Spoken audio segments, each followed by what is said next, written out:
Hi everyone. As you know, I am heavily involved with music. I have been my entire life. I've spent my entire life studying it and absorbing it and everything about its history as much as I can, and I'm decently knowledgeable on the subject matter.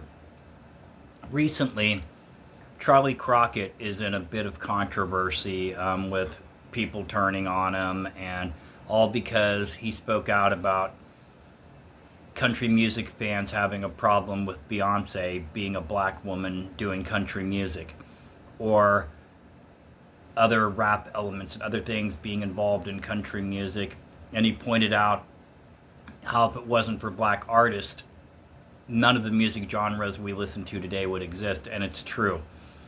And I've watched several people in Facebook groups yesterday and today calling each other or calling other people the N-word and saying that whites created music and that this is ass kissing, etc., etc.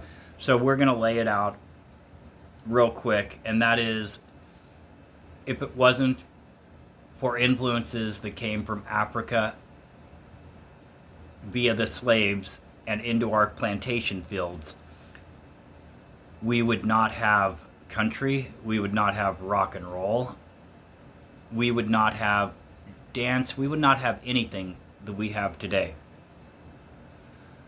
The blues sprang from the plantations, as we know.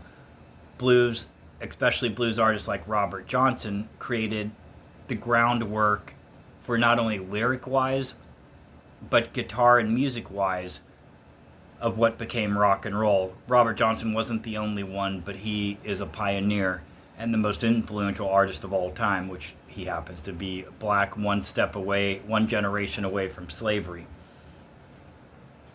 Bluegrass also sprung from the plantations, from the Appalachians and places like that. The white hillbillies, for lack of a better word, and I don't say that as an insult, and coal miners and things like that had heard, field workers, whatever. And I'm not sure if coal mining was around then, so don't quote me on that. I'm not a historian when it comes to that. But anyway, the whites had heard the blacks singing in the field, which the call and response, meaning a line would be sung and then an answer, the line right back, which is how blues is structured, is also how bluegrass is structured, because it came from the same place. In banjos, this is going to shock the heck out of some of you, but sprang from black people as well.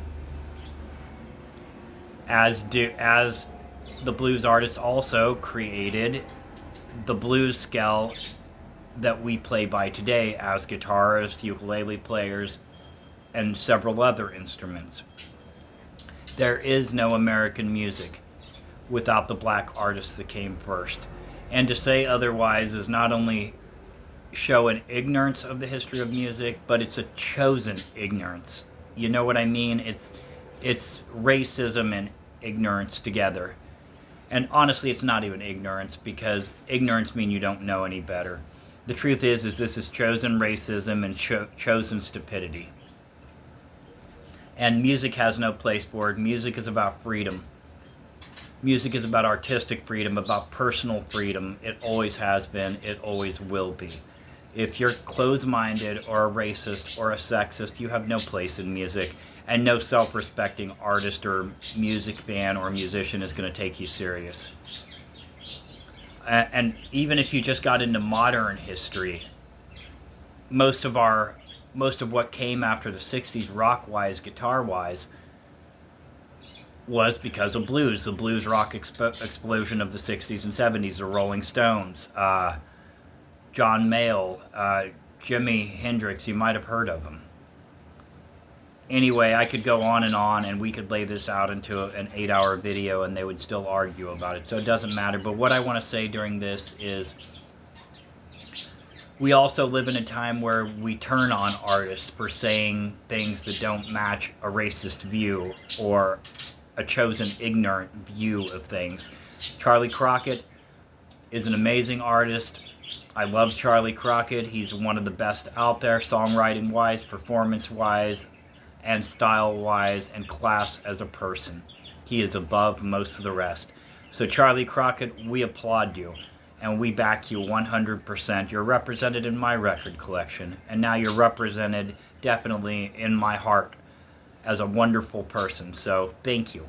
And the rest of you guys, go listen to a blues record or something today. Go listen to a rock and roll record and pay tribute to where we all come from.